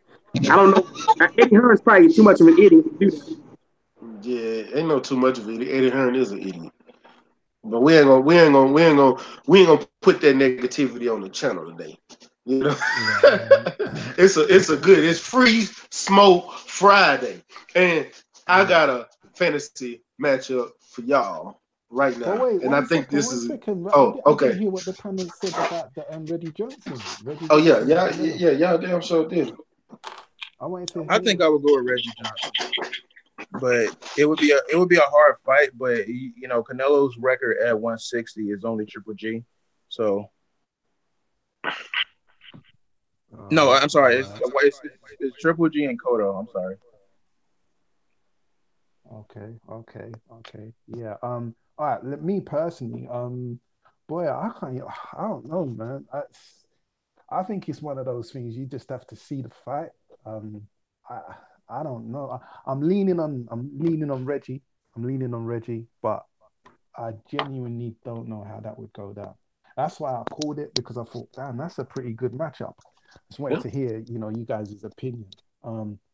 I got one for y'all. I think it would have been What's that? Who do y'all think will win? Donald Curry or Keith One Time Thurman? A prime Keith One Time Thurman, not the one with ducking ass Keith One Time Thurman, but Keith One Time Thurman. I think we should let Battle Rifle go first. Man, you're gonna stop. We're gonna stop with these jokes, Act. But anyway, hey, where is Echo coming from? Yeah, I don't know. That's weird. But hey, I'm gonna start calling you Jack. Hey, everybody, go on mute real quick. Hello. All right, Battle Rifle, go. Okay, so I think Donald Curry is a good. Like he's one of the best. God damn, man, they do not like me today. I swear to God. Salute Kurt Sugar in the building. I was getting wrapped up today, man. Yeah, I don't know what's going on, man. All right, there you go. What'd you say, Battle Rifle? I think when it comes to Donald Curry, he's like skill wise. You guys need me to repeat so I can say it for the other guys who just joined? Yeah, man, they keep throwing me out, man. They throw me out one more time, man. Yo, I'm out. Hey, man. yo, Act, man. I don't know what you doing, but every time they rap you, it's like you grab me and take me with you. Phone, champ. Yeah. So what you got, Battle? Go ahead and cook. Okay, so the thing about that fight, okay. I'm gonna just break down each and every fighter because I think Donald Curry is one of the most skilled fighters I've ever seen. Balance wise, his balance is almost unmatched. The guy can really keep his balance. He could actually take the fight to you and box you. He wasn't a fighter that moved exclusively backward, and then as soon as he got in there with another boxer, he struggled. the guy could actually take the fight to you, cut off the ring, get the fight to you. He actually, his record, he beat I think he beat what was the guy who beat Mark Breland? He beat Marlon Starling twice, dominated him on both occasions, even though Marlon Starling was a really good boxer. Ended up beating people like Mark Breland and Lloyd Cunningham. So he also beat, Milton McCurry. Became unified when he did that. Yeah, and he knocked him out like a perfect left hook, countered him, and then knocked him out. And Milton McCurry was no slouch. He was another Manny Stewart fighter who had racked up a whole bunch of knockouts, and he was long too. He was very long. So when it came to actually pressing the action and getting aside, Donald Curry was that guy. It's just that when he got in there with some punchers, like his temperament was a little off, and some of the punches would clip him, and then they would end up knocking him down. But he would always give him a good fight because he was the master at getting aside. Keith Thurman, on the other hand, was a guy who was a boxer, but he always got off really good punches because of his awkwardness. You can always see him sometimes switching stances. He would throw a right hand and then come up on the other side with a left hook. That's how he hurt Sean Porter and Danny Garcia in other cases. Did he has a lot of I don't remember him hurting Danny. I remember Danny. Yeah, I think he hurt Danny. He threw a right hand and Danny he bent all the way over towards like Keith Thurman's crotch, and Keith Thurman couldn't get off a shot without hitting him in the back of the head. Nah. He right. He did hurt Danny. He did. He just tried to act and show like he wasn't hurt. He did hurt him. Yeah, he hit him with a right hand, and then he started ducking towards his crotch, and then the referee was like, "Pick your head up," because he couldn't hit him because he would hit him in the back of the head. And then he has a lot of dog in him. So with this fight, I personally think that I would give the edge to Donald Curry just for the simple fact that Keith Thurman was never really hard to get on the ropes. I think Donald Curry just would press the action, then pick off Keith Thurman in the middle of the ring. Keith Thurman would give him a hard fight. He would clip him a couple of times because Keith Thurman knows how to effectively do that. He's probably the scalp collector of the day with the names he's racking up if he just kept on the same streak. But I think I would pick Donald Curry. Yeah. Kurt Sugar says Honey Gun beats Curry. Yeah, I was going to say that your Honey Gun beat him. To me, he lost the most important fights for me. If I remember correctly, didn't McCallum beat him as well?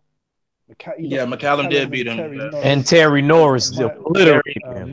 But you got to think about it. That was the end of his career, too. He had already got knocked out three or four times already. Yo, guys, we can't do that, though, man. We can't be saying dudes in their prime, out of their prime. We can't do that, man. It's not. I mean, we kind of can because the thing is, you're looking at their career, isn't it?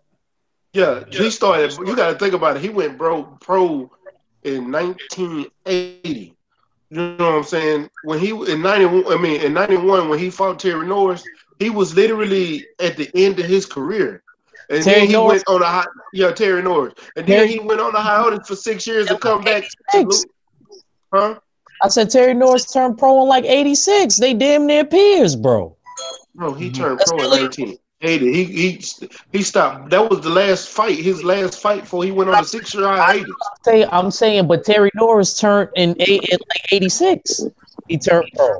Yeah, Terry Norris was a really young pro. I think he fought John McGuire. Hey, Kurt. What's up, Kurt Sugar? Yo, what's going on, y'all? How y'all doing?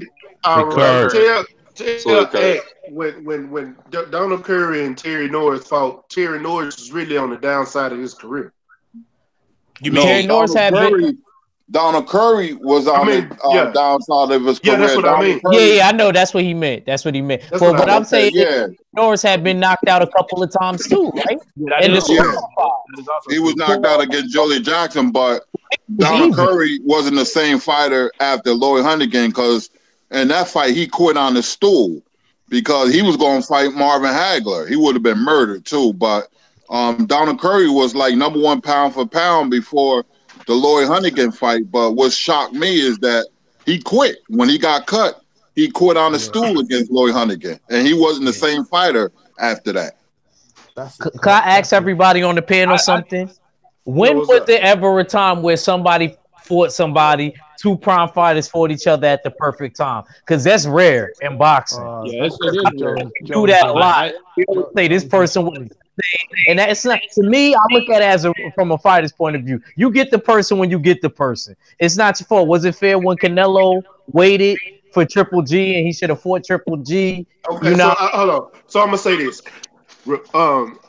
Julio says, Hector Camacho beat Roberto Duran, right? Because you Yeah. get him when you get him. But if Hector Camacho would have fought Roberto Duran in his prime, who do you take in that fight? I probably would have took. I probably would have took Duran too. Yeah. So that's what we're saying. This is not like it's not like that. But sometimes I'm not saying Terry couldn't have beat Donald in his prime, but at the time he was on the downside of his career. He wasn't the same fighter he was before. So we won't know.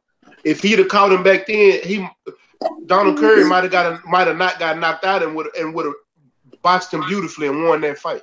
I think personally, if we're talking about the people he lost to, he would have lost to him anyway, just for the simple fact that he had a habit of just getting clipped. He was a boxer, but he knew how to actually get inside. He was a guy that, in a sense, got lured into some slugfest. I think personally, Terry Norris was too fast. Michael Nunn threw too many combinations, and then Mike McCallum just would end up catching him at some point. Mike McCallum was losing that fight before he knocked him out. That is true.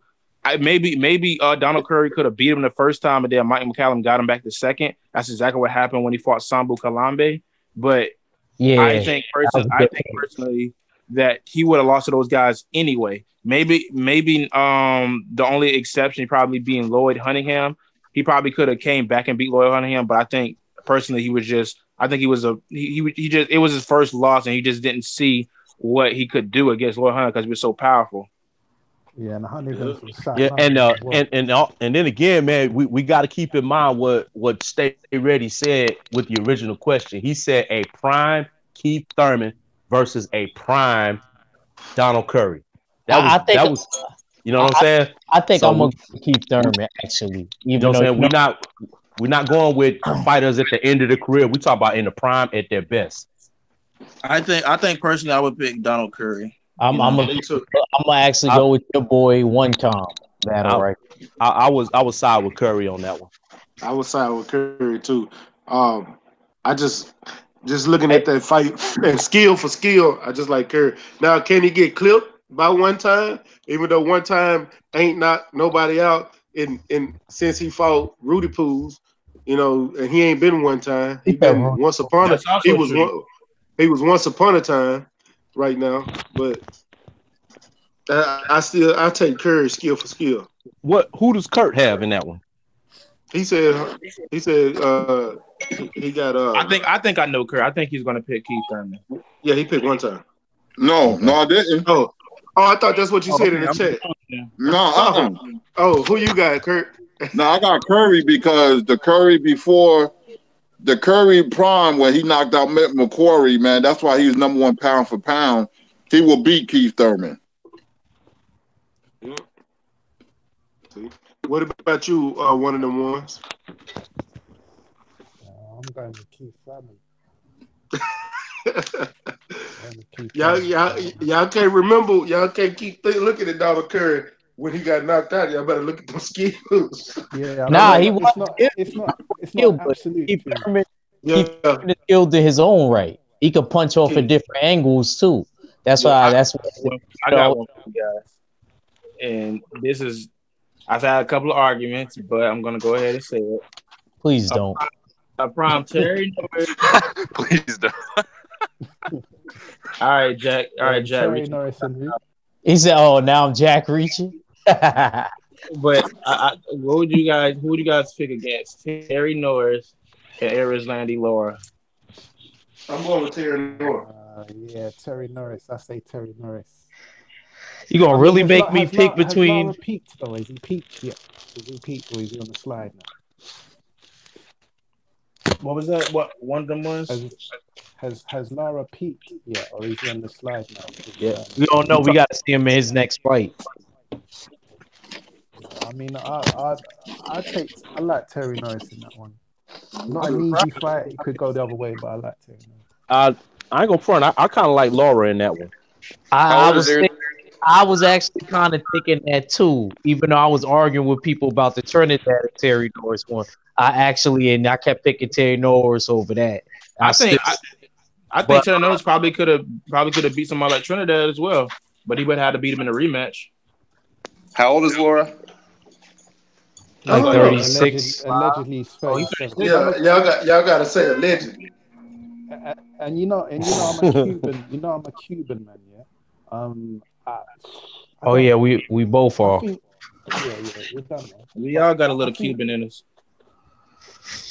Yeah, I think that's a good fight. I think Lara can. You know what it is? I think with some fights you have to say best of three. You know what I'm saying? Because I can see Lara beating Norris, and I can see Norris beating Lara. Do you know what I'm saying? Like, it's not. Sometimes it's not an absolute science. It's not an absolute. Ask me, put a match up against Joe Joyce versus anyone, and I'll tell you 100%. I'll put my mortgage on it. You understand where I'm coming from? But yeah, that's a good one, man. I like that one. But it could go either way. Best of three. I don't know, man. I don't know. You already know who I'm picking. The greatest junior middleweight of all time, Terry Norris. 2 times out of the 3. I think you can probably get him once. One of them once. You gotta be kidding me. You don't Curtis said, Curtis, he said, you gotta be kidding me. Curtis said, hold up. What did I say?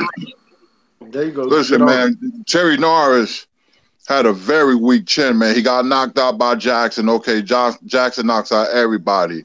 Then he got knocked out. He was the favorite. He got knocked out by Simon Brown. I lost a whole lot of damn money on that fight. A whole lot. Don't bring up that fight. That fight make me cry because I love Terry Norris, man. And then he almost got knocked out by Troy Waters, from Australia. No. That was a hell of a fight.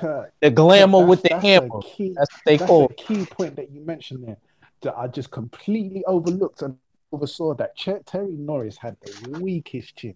Yeah, he was very skillful, but he's kind of like a Khan, isn't he? A weak chin, very skillful, good fighter. But yeah, Kurt, now you mentioned that. Yeah, so I don't like I like Terry Norris as a fighter when he was offensive, but I don't like his chin, man. Laura hit him with that straight left hand. He gonna knock Terry Norris out. I like Laura against Norris. That's why I picked Laura now, and Flora could move. But the thing is, Terry Norris, if we're talking about the greatest, if you're ranking the greatest, there's some on the list that we could probably say had weak chins, but did a lot for it at the time. I mean, nobody's going to say Collazo is better than Keith Thurman for his greatness. So if we talking about, Terry Norris, nobody matches up to Terry Norris when it comes to wins, title defenses and stuff like that. Maybe Winky Wright does, but when it comes to like the better wins and dominance in the fashion, Terry Norris is the greatest super middleweight ever lived. If we're talking about his chin, we could say the same thing. Not super middleweight. I mean, I'm sorry, junior middleweight. He meant to say Nope. Best junior middleweight I ever saw was Tommy Hearns. Get on. We're not just analyzing their careers. We're thinking about who would win in a fight. So yeah, that is a factor. Like their wins and losses and their resume is definitely a factor into that equation, but it's not the only one. I mean, well, PK, I remember we had this conversation. I discussed with the whole panel. There's some people that maybe think that when you're ranking the greatest, maybe what was the heavyweight that you named, the greatest heavyweight of all time in UFC? You remember who I think is the greatest heavyweight? According to most experts, who they pick. What most people would probably say either like Fedor or Kane. Probably. Okay, so Fedor could have lost the heavyweight in your opinion. I don't think Fedor is even close to the greatest heavyweight for me. I think you're talking about either like someone like Kane or Junior Dos Santos or maybe even Stipe, but I mean that's a different argument. But I guess. Sorry, I don't mean to cut you off. Go ahead. No, you good. I was just saying that when you're the greatest, you don't necessarily beat everyone. I think Terry Norris would have lost the time in Hearns. No, I mean I have no qualms about that, but I think who's a better junior middleweight is Terry Norris. Just like Mike McCallum probably could have beat Terry Norris, but who's the better? That's a very stern statement. I mean, I can't say that he's the great. I mean, Terry Norris is chin, man. As Kurt was saying, like Yeah, Man, I won't go as far as that, though, right? I mean, man, we when you need think, a new one, man. We need a new one. I don't like y'all bashing my mans, yo. I mean, Terry. I see what you're saying in theory, battle rifle, but what I would say is that, Say that shit. like, Hold on, MBT, my boy. He say my boy Winky, the greatest 154 pounder of all time, only undisputed ever at 154. And Winky Wright is one of my favorite boxers. And he was. I gotta disagree, bro. I mean, Terry is a compliment. I love Winky Wright, man, but nobody beat Tommy Hearns at 154. Nobody. Remember, he knocked out Duran. He was at 154. He was undefeated at 154. He lost at welterweight, and then he lost at middleweight. At 154 was his prime weight. That's just my opinion. I ain't gonna lie. Tommy Hearns had a weak chin too, though, man. So that's a good matchup. That's a good matchup. Winky Wright and Tommy Hearns. I didn't like Tommy's chin either, man. Winky Wright. I didn't like how he lost to Iran Barkley twice. He was boxing him probably the whole fight. Then he got caught, and it was good night, Irene. I think personally, when people are just like looking at these matches, we have to like factor in everything. I think personally, when it came to Terry Norris and Tommy Hearns, when it came to their chin, I think they were slightly weak. It's just that they never lost to like complete people who just didn't have any power. You know, Julian Jackson, one of the hardest. He is the hardest 154-pound hitting. He is the hardest hitting person at 154. And then you have Simon Brown. Simon Brown, another Jamaican fighter who racked up a great deal of knockouts. No. What's her name? Was from the Virgin Islands. Virgin Islands. I'm sorry. No. Julian Jackson. I'm talking about. Julian Jackson. Julian Jackson's from the Virgin Islands, but Simon Brown is from Jamaica. Yeah. Yeah, Simon Brown from Jamaica. And then you have Vincent Pettaway, another hard-hitting puncher. If you look at his knockout over Simon Brown was really, really legitimately out cold. And you have Paul Vaden, and then he beat him. You know, he beat others. And what's another good example? You know, Donald Curry, maybe not a hard puncher at 154, but he was a hard puncher. And Tommy Hearns, when he lost to people like Barkley, another hard puncher who managed to, the Bronx Blade. Yeah, the Blade. And who else is another hard hitter? Sugar Ray Leonard, another hard hitter. Maybe not harder hitting than Tommy Hearns, but he was a hard hitter. So I'm just saying, when they lost to these guys, they lost to good punchers. So let's talk about that. Winky Wright versus Tommy Hearns. Because Winky not gonna get knocked out. Yeah, I don't know, Kurt. I don't know about that one. I think I got Winky Wright. Oh, hell no. Hell no. You got to remember something. If Hearns got outboxed Sugar Ray Leonard, he got outboxed a lot of people. Hearns lost to some great. He lost to the greatest middleweight fighter ever, Marvin Hagler. He lost to the great Sugar Ray Leonard, who had in my top 10 of all time. I did the top 10 yesterday, black fighters on World Breaker. So Tommy Hearns lost to some great people. He lost to Barkley. Barkley was rough, and Hearns had him, man. But Barkley was looking at the ground when he hit Hearns, man. But you gotta remember something. I seen Winky Wright get knocked down 5 times against that dude from Argentina. I love Winky, man, but Tommy Hearns was an exceptional fighter, man. I like Hearns. That's just my opinion. You have a right to yours, but I like Hearns to beat Winky Wright. Hey, but Curry, you can also remember when you look at some certain fight, a lot of people triangle theories don't work. I know, guys, but no, they don't. It don't. But I was just trying to say, when you look at Tommy Hearns, who had a better performance versus Wilfred Benitez, Tommy Hearns or Sugar Ray Leonard? I would say Hearns. You say Hearns? Yeah, he broke his hand. He beat Benitez with one hand. Yeah, he broke his hand in that fight, right? Sugar Ray Leonard actually stopped him, and he put that big, massive cut on his forehead. Well, that was because of a butt. They stopped the fight with 15 seconds left. That fight could have went to the scorecards, but Hearns outboxed the master boxer. That's why I knew how, he was a great boxer, because he broke his hand early in that fight, and he had to use his right hand. And he outboxed Benitez. It wasn't an exciting fight, but and plus he dropped Benitez too. I will say this though. Sugar Ray did too, right? Yeah, the night. Y'all know I'm a big Winky Wright fan, and for me to say this, it's gonna hurt me, but Tommy Hearn would beat Winky Wright. I and agree. that's just all around facts. And the reason being is because Winky don't throw enough punches. For one, Winky is a defensive fighter. He's a shell fighter. He's like he's almost in the sense like Joshua Clottey. He picks his shots. But he's still at the end of the day. What I'm saying is he a counter punching defensive fighter. So with him fighting Tommy Hearns is just a great boxer. It's gonna be something like when Winky and Bernard fought. It's just gonna be a bad matchup for Winky, and I think he lose that fight because that's a bad matchup for him. So I'm going with Hearn. You know, he's not gonna knock him out. Because one thing I will say is Winky Wright got probably one of the greatest chins I ever fucking seen. Ever. When you sit there and take Jermaine Taylor's hardest punch, look at him and laugh, and then start going towards him and start fighting him, that's a hell of a boxer. I'm sorry. Hey, stay ready. Yeah, stay ready. Let me ask one question. Hey, stay ready. On the conversation of chins, do you think he's got a better chin than Jake Lamar? Man, I don't know. Who? Nah. Jake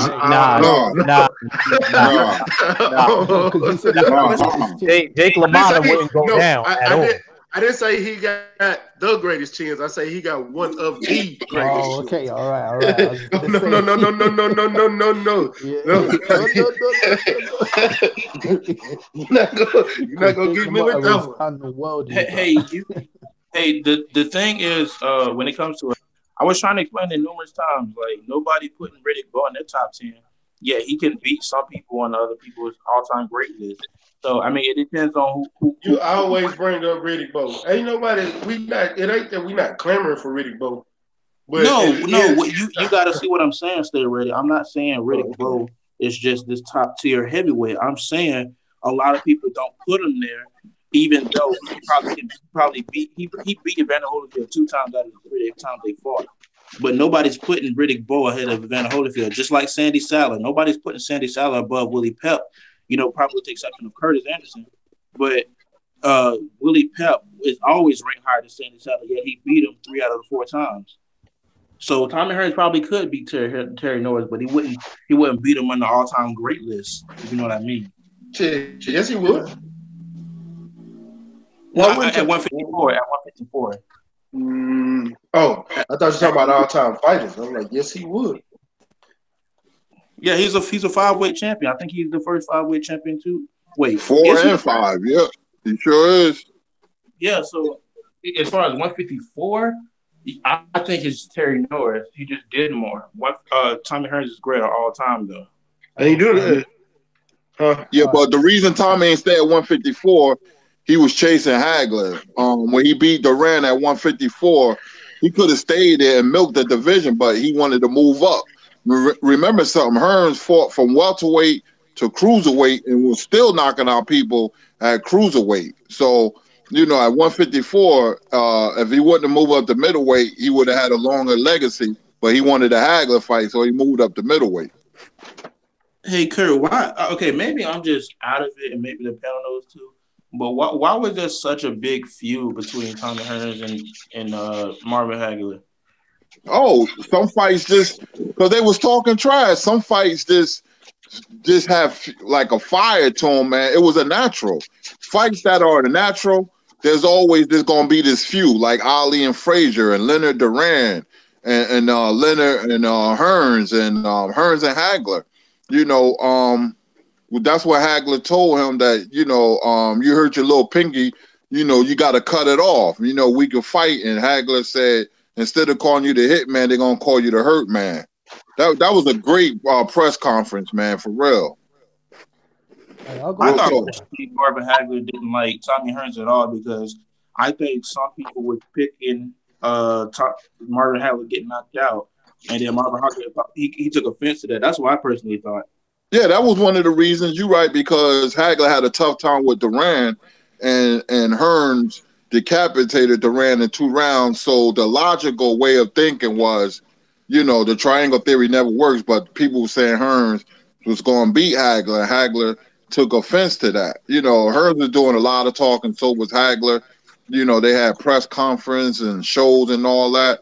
You know, because Hagler knew that Hearns was gonna come out fast, and he hurt Hagler. But Hagler, greatest chin I ever seen by far. You know, he was resilient, and then he started shaking the punches off, and then he knocked Hearns out.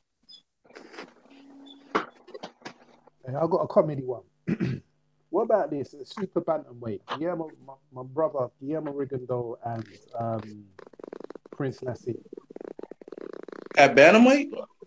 Yeah, super bantamweight. Oh. Or even 126, whichever. Rico never fought at 126, but yeah, no. But let's say like it was a catchweight or something. Let's say Rigo decided to move up to 126 or something. I think it's even as much as I like that prediction. I think Rigondeaux, even if he doesn't come back, I think it's still a little too early. He hasn't really fought anybody that really can, you know, like put that cherry on top on his career. Maybe if you could just that's it though. So I think even then it's a little too early. He just hasn't done enough at 122. All right, let just what we know of Rigo so far. How do you see it? I'm curious. I'm just curious. I think I'll go with Prince Nassim maybe, but and that's not to not Rigo. It's just that I just don't think he's done enough. Okay. Anyone else want to touch on that one? Oh, talk about Rigondeaux and Nassim. I don't know because Prince Nassim Hamed made a lot of mistakes. He got away with it with Kevin Kelly. Kevin Kelly had that fight, and Rigondeaux the better boxer than Kelly, even though he knocked Kelly out. But he didn't get away with it against Barrera, and Hamed wasn't the same fighter. Rigondeaux a little smaller, but Rigondeaux style would get to Hamed because Hamed leans back. You couldn't do that against a counterpuncher like Rigondeaux. I'm gonna say Rigondeaux. Hey Kurt, I got a fight for you.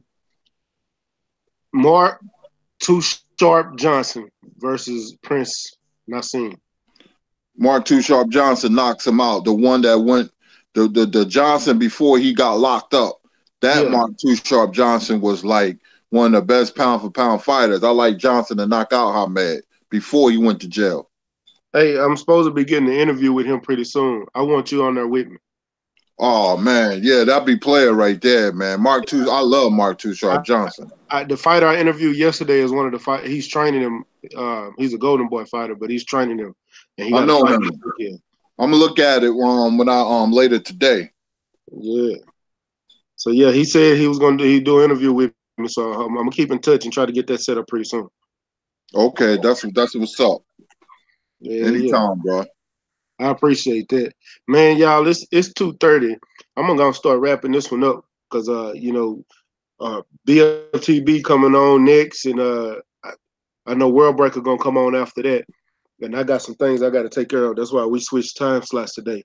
And I appreciate y'all for coming on, and we had a great time. It's Free Smoke Friday. Everything goes. We got a few fights coming up, but next week is the big fights. But let me go ahead and get some last words. One of the ones. Let me get your last words. Yeah, I'm gonna keep it short, man. Salute to the panel, my man, like Kurt Sanderson, that Rifle at Rough House all day, every day. Where was 503 today, man? I didn't see him in the thing, but we'll catch up next time. Oh man, you went PK, robot. Yeah, you back now.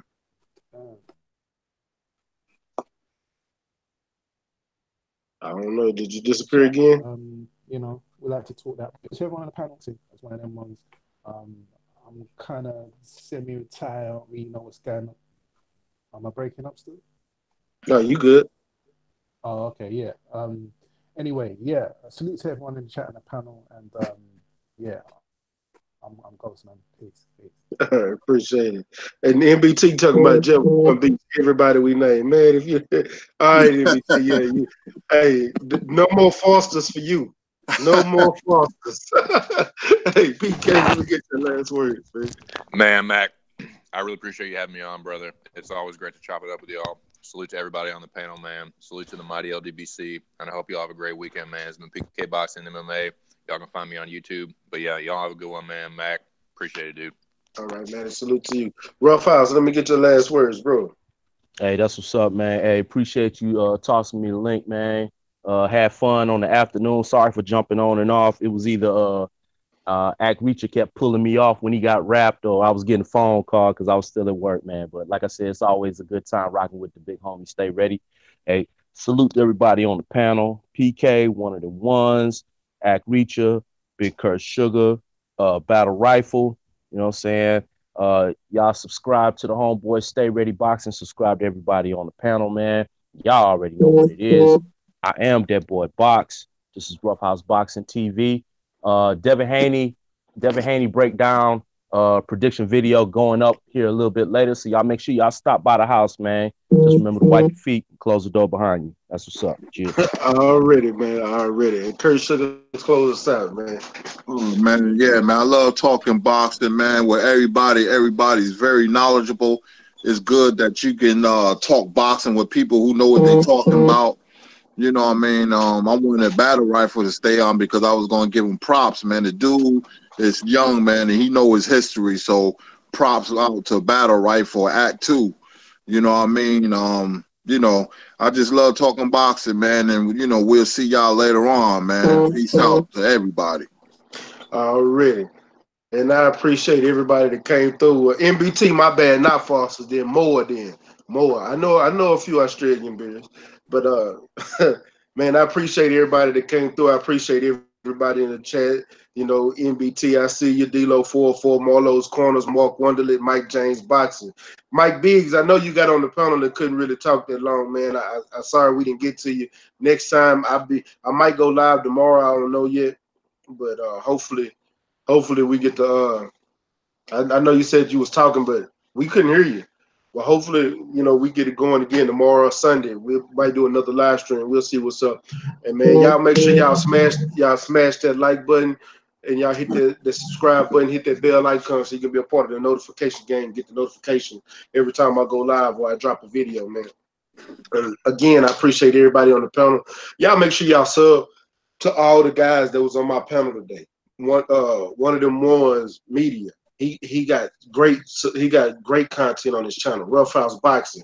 Go check out his breakdown of Jose Uzcategui and Caleb Plant video. PK Boxing, man, he knows the sport of MMA. Y'all make sure y'all go subscribe to him. Kurt Sugar, Scrapbook, and Blood are dropping that Ringside Historians. It's coming soon. The channel is up, so y'all can go subscribe. I remember Blood said the channel is up. So y'all make sure y'all make sure y'all go subscribe to that channel, even though it's under construction. Videos will be posted soon. Make sure y'all go subscribe to Act Reacher. Go subscribe to everybody that was on my panel today, and everybody in the LDBC. Man, shout out to the whole LDBC, Lions Den boxing community. Shout out to New Media and Black Media Row, because we out here working and grinding and giving y'all content on a daily basis. Man, I appreciate it. And y'all know what it is. It's Matt with Stay Ready Boxing TV. You ain't got to get ready if you stay ready. One. Peace. Gio.